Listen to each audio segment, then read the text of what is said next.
Hi, I'm really pleased to be able to announce the first clinical gait analysis course to be hosted by the University of Salford. We've put together a great team which includes local clinical experts from Oswestry and Sheffield. The course really represents the culmination of a 10-year journey for me, starting with the development of new, more systematic and efficient techniques for interpreting and reporting on clinical gait analysis data. Following on from that, we've explored various ways of trying to teach this in order to empower clinical gait analysts to incorporate these techniques into their own clinical practice. By clinical gait analyst, I mean any health professional who's working in a clinical gait analysis service to collect or interpret clinical gait analysis data from a modern three-dimensional tracking system. The course is also likely to be useful to referring clinicians sending their patients for gait analysis and receiving reports from clinical gait analysis services.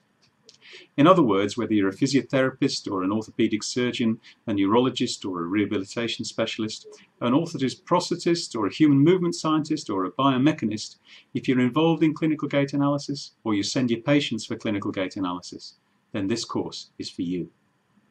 It's based on some highly successful courses we ran in Melbourne. These were based on a technique we call impairment-focused interpretation. The assumption being that the role of a clinical gait analyst is to look at the data they've collected and identify which specific impairments are leading the particular patient to walk in the way they do.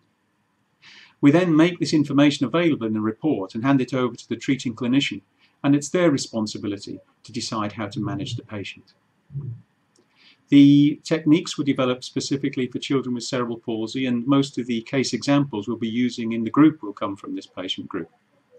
We'll have some time, however, to discuss how the techniques might be developed and extended to allow them to be applied for patients with other diagnoses. The course worked very well in Melbourne, and we got some really good feedback from the clinicians who attended. I'm delighted that we're now able to offer it in Salford and hope that you'll want to come and learn with us. We look forward to seeing you in June.